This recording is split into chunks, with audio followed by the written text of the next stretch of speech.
how women actually want you to talk to them. In this video, I'm going to be going over 4 main concepts that you need to be doing in your conversations and just really understanding how girls want you to interact with them if you do go up and make an approach, as well as like where to take the conversation. The very first point I want to talk about is the idea of going up confidently and actually making the approach. And believe it or not, this is like the first thing that dudes just don't fucking do. A lot of guys are legitimate pussies when it comes to going up, approaching a girl, being able to just confidently do that and start an interaction. Most dudes, they'll make eye contact from a distance. They'll look at the girl 2-3 times to get reassurance that, is she giving me enough indicators of interest? Does she like me?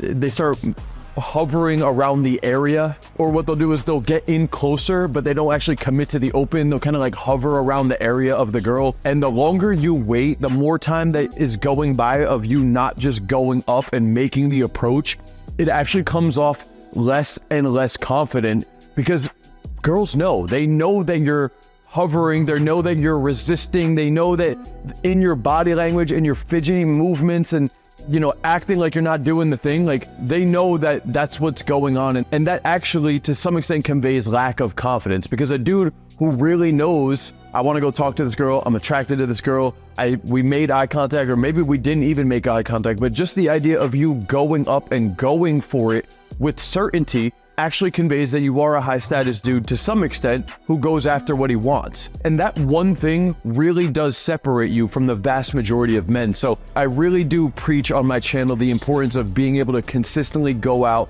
approach and interact with women. Even if you're not that good at it right now, you do need to get the ball rolling with this, because you got to practice the skill set. It's the one thing that if you do this consistently, it bleeds into all other areas of your life. And girls want that in a man. They don't want you going up like a bitch. They can see in your eyes and in your body language the way you're going up, how you feel about yourself, how confident you are, how entitled you feel about the girl too.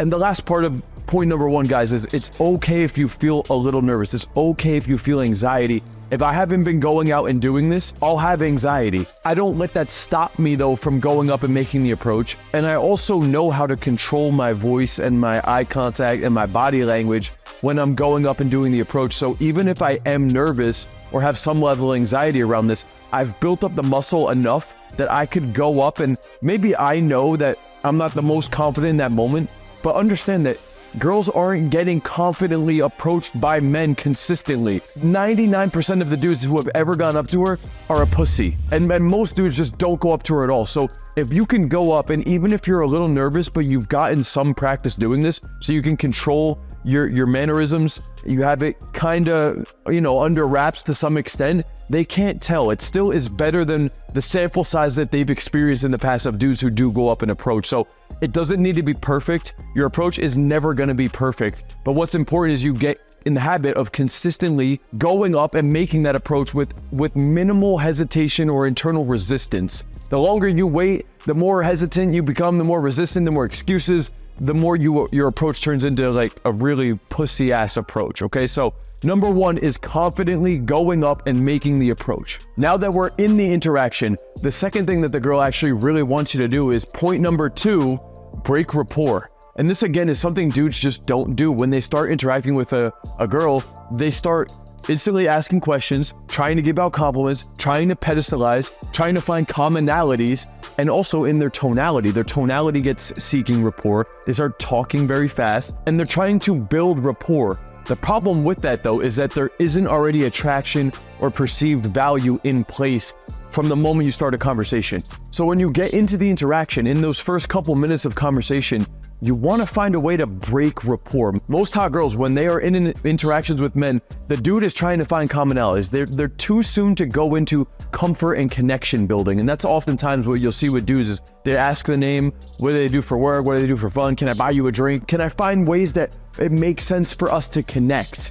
Right? And you going into that too soon, and the girl can kind of sense that, okay? The girl can sense that this dude's seeking rapport too much, and they have a very fine-tuned radar for this shit. And the reason that number 2 is really powerful is because the dudes who genuinely have abundance, the dudes who aren't making it a big deal that they're talking to this girl, or they've been with a lot of women, or they're currently with other women, so they're not really that focused on this girl. It's not that crazy of a deal that they're in a conversation with them. They're relaxed, they're calm, they don't take the girl seriously, they find a way to tease, they playfully push the girl away, they give her a little bit of shit or challenge the girl. And all of these things are forms of breaking rapport. All right, like the way you would treat your little sister is breaking rapport. All right, you're not gonna take shit from your little sister. And most dudes, when you're pedestalizing, making it a big deal, trying to find commonalities too soon when there isn't attraction or perceived value in place, that's the result that's being created. It turns into a very friendly conversation that ultimately just fizzles out because the girl knows like what's going on. She can't consciously like put all this together like, oh, he didn't break rapport, but it just creates this nice guy feeling in the interaction too soon. And I'm not saying to not be nice to women or be polite to women or respectful to women. I'm just saying in the very beginning, the first couple minutes of a conversation, you don't go into trying to build rapport that early on. That's just not the structure of how you should run an interaction. So number 2 is break rapport. Now let's move into point number 3, which is multiple levels of intent. And notice I put a keyword on multiple because I think a lot of dudes also have the wrong perception around this too. You either are a dude who's not showing any intent at all. You're just going in super nice, super friendly, probably not even breaking rapport. You're just going into finding commonalities and asking questions and pedestalizing. So definitely break rapport, but also the next thing that you really need to do is multiple levels of intent. And that doesn't mean heavy sexual intent, like I'm trying to fuck, I'm trying to date you right now. It starts off very light and girls get turned on like a volume knob, okay? The emotions get cranked up like a volume knob. Dudes are a light switch. I say this in so many videos because I really need to embed this into your fucking skull that it needs to be cranked up in small bursts. And just because you did one burst does not mean that we are at 100% or the girl is ready to go on a date with you. This is something I see with a lot of online interactions. I see dudes going up, they give some intent to the girl and they try to go right into a phone number. It's like, dude, understand, yes, you went up, you displayed a little bit of intent, but it's not at a point where she's ready or comfortable or attracted to you enough, or the volume knob has not been turned up enough to the point where she's down to go on a date with you and give you her number and text you back and clear out time of her weekend to spend hours with you. It's essentially, we're talking about sales here, and what you really need to do is warm up the lead. You don't watch 1 minute of Coach Kyle and then I'm like, yo, you ready to work with me? You ready to invest thousands of dollars to work with me? Because you're not comfortable enough with me. There isn't enough perceived value. There's enough rapport built up and you're not ready to make that kind of investment. But the dudes that watch my channel enough, they start to see more and more and more value in my videos and the content that I put out there. And over time, that perceived value then turns into more rapport as you spend more time watching my content. And that would ultimately lead a guy to even get to a point where he's like, I actually really believe in the stuff Kyle says. I've gotten a lot of value from the free content and I still want to go to a whole nother level and I trust him and I know about his story. And for all of those reasons, I'm now ready to invest. Okay, that's the buildup of lead nourishment to actually convert a sale. And yes, guys, meeting women, attracting women, going on dates, and closing women and retaining women, it's very, very similar to sales. There is a process to that, and you need to understand that journey, okay? Since I'm on the topic, if you are at that point where you are interested in working with me, I can help you, okay? Clearly, click the link in the description, fill out an application for an opportunity to work with me personally. More details on that at the end of the video. I just thought it made sense to talk about it right now, so I threw it into the video. Fuck it. But guys, understand that when it comes to multiple levels of intent, I would say early on, you do need to get to the point. Don't have this 30-minute conversation that leads to fucking nowhere. And then the girl walks away saying like, you're a really nice guy. You know, you're a great friend. I don't feel you like that kind of a vibe from you. I don't feel that spark. Okay, if you're getting messages after dates, or you're getting it was nice to meet you, or you could take my Snapchat instead, whatever it is, that means you're not making it a man-to-woman interaction, and that most likely means you're not doing it at all. Or for the guys that are getting comfortable displaying some level of intent, understand that there needs to be multiple levels of intent throughout the course of the interaction. One time, it gets you into an interaction where you could make something happen, but you'll walk away with a number that ends up like not actually going to a date because she was polite, she enjoyed the interaction. It's not at a heavy man-to-woman dynamic though. I would say throughout the course of a 5 to 10 minute interaction, at least 2 instances, possibly even a third one, depending on how we're structuring that out. And I have a shitload of different flirting videos and stuff on my channel that you guys could check out if you want to learn more about that kind of stuff. But yes, guys, number 3 is multiple levels of intent. Don't be the dude who's not doing it at all, and don't be the dude who just does that one and think that that's enough. It's not, okay? Trust me, it's not. And in a really long interaction or in a longer date type scenario, there needs to be even more levels of intent building up, because that's what gets it to those higher levels of the volume knob. All right, so that's number 3. Let's get into point number 4 about how girls want you to interact with them, which is move the conversation towards the idea of a meetup. Now, what does that mean? I already told you guys, you need to get to the point, you need to break rapport, you got to go up confidently, and that will get you into a solid interaction. However, what you don't want to do is just run an interaction and then walk away with a meaningless phone number. How many times have you gotten a girl's Instagram or a phone number, and then you're home and you're like, what the fuck am I going to text this girl? What's the texting sequence for me to actually transition this to a date? Do I comment on her story? Do I say, hey, beautiful, where's the text convo going? It's because the in-person interaction needs to be under the premise of we're gonna hang out and do an activity. If I met you in person and we really connected and I thought you were cool and I was like, dude, you gotta come to my party tomorrow night. And you're like, dude, fuck yeah, like I'm down. I'm like, awesome, man, cool. Well, take care, have a good day. And I walk away. You would be thinking, wait, let me get your number. How am I gonna get to the party? Like, where's the address? When am I coming? And there's a reason behind that, okay? The reasoning is because we already agreed to do an activity. And for that reason, now when I'm leaving, you have the thought of how are we gonna stay connected? The phone number. Phone number is a means of us staying connected because we already agreed to do an activity. So don't be the guy who just talks indefinitely about random topics. I recommend that we structure the conversation towards the idea of a meetup, towards the idea of us doing an activity. And if I could get the girl to agree to an activity, it's not uncommon that there will be a mutual agreement or a mutual transition into the idea of the meetup. If I can get her to agree to doing the activity, it will be a very smooth transition to getting the phone number because we already agreed we're gonna do the thing. So obviously, yeah, okay, cool, we're gonna do that. Sounds good, I'll hit you up. Okay, cool. What's your number? Okay, let's just, right, it makes sense at that point. We're gonna do this thing? Okay, sounds good. I'll hit you up. Let's just exchange numbers and then we can keep in touch that way. Or sounds good, what's your number? I'll text you.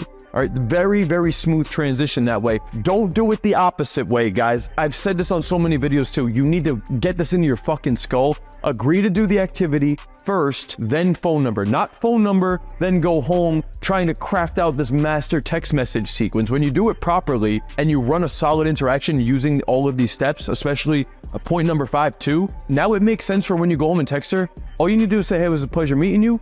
And if you really set up the plans, the next couple messages can go right into the idea of that already agreed, can go right into the idea of what we already agreed upon to meet up. So number 4 is move the interaction towards the idea of doing an activity while you're with her in person. Let's get into the final point, number 5, of how girls want you to talk to them, which is the non-verbals, which is arguably more important than all of the previous points. I do think there is importance to the structure and like understanding that you need to hit these check boxes in the conversation. But guys, at the end of the day, like if your non-verbals aren't dialed in, you just can't create the emotion within the girl. None of the lines are gonna hit. None of the flirty lines are gonna hit. None of the teases are gonna hit. You asking her out on a date, it's not gonna feel like a date. It's gonna feel like a friendly thing. Because if I'm like, oh, you like that place? Yeah, like we should totally go there. You're gonna love that place. You're really gonna love that place. It's perfect. It's just like, it's beautiful. It's so perfect. We're gonna have so much fun. That doesn't sound man to woman. That doesn't sound like a fucking date. Or some of you guys, that's one example. That's just like shit tonality. You could be saying all the right words, but the tonality is shit. It doesn't sound like a dude who's gonna actually like bring her on a date, get her aroused, get her turned on, bring her into the bedroom and actually fuck her well. There's a sound to that in the voice. All right, so if you're a dude who has like a really twerpy vocal tonality, you got to work on this, guys. Like this was something I wasn't good at. I had to practice my tonality. I had to practice the speed I talked at. I had to work on my eye contact. I was very awkward and uncomfortable with my eye contact. So when it comes to injecting these lines, breaking rapport, adding teases, adding flirtatiousness, discussing the idea of meeting up, it needs to sound like you're the dude who would have sex with her. There's a sound to that, guys. I've talked about this in another video too. In the animal kingdom, if you go out and you listen to the animals, there's a mating sounds that the alphas of that animal species will make. okay? And I can hear a sound of a dude talking. I don't even care what the words are. I don't even necessarily need to hear his language. I can just hear him when he's talking to the girl. I can look at his body language. I can look at the way he's looking at her. This happens to me, by the way, when I'm out in public, right? I see dudes and girls, and I can very clearly tell who's fucking who and who's wanting to have sex with the other girl, but he's not man enough or masculine enough. And then I see the ones that are just friends, and then I can see the ones that are actually gay, and that's okay too. Like, nothing against any of these categories. I'm just saying there's a sound and there's a look to the communication, and the women pick up on this shit, guys. Women pick up on this shit. So if you don't have these things dialed in, you need to really practice them. I've talked about the importance of listening to yourself on recording, listening to yourself in an interaction, practicing your communication on a daily basis, and really comparing it and analyzing it either to myself or somebody else that you really like the way that their vibe is or their communication is when they're interacting with women. You gotta compare it. I would do this constantly. I would look at myself in the mirror and I would pay attention to my delivery and the way I look and my smile and my eye contact and the way my eyes look or the way my voice sounded or the speed that I was talking at. And I would practice it in the mirror, and then I would practice it in my day-to-day, and then I would practice it also when I'm talking to the hot girl. Don't only do it when you're with the hot girl, because then you're nervous as fuck, okay? It's sales, man. A good closer or a good salesman can just riff the lines off with the right delivery with no fucking hesitation. And I think you guys are just waiting for that one moment where you're finally in front of your dream girl. You're not gonna be able to pull it out in that moment, dude. You gotta be so smooth with it that it comes out instinctually. I could just flip a switch and turn on that smile, turn on that eye contact, turn on that certain rhythm, or slow down my pitch if I need to, or know when to pause and just kind of look at her with a smirk and then say the line. And when you break rapport like that, or when you say the flirtatious line like that, or when you make that tease, or when you ask her out with the right tonality or the right nonverbals, man, that shit just fucking hits. And that's what creates that emotion. They feel that emotion, and that's what attraction is. You can't create attraction if you're telling her we're gonna go to get the drink like this. You wanna come get the drink, right? If you're laughing right now, it's because you feel some kind of emotion. It's just so incongruent. And obviously I'm exaggerating it, but the more that I exaggerate it,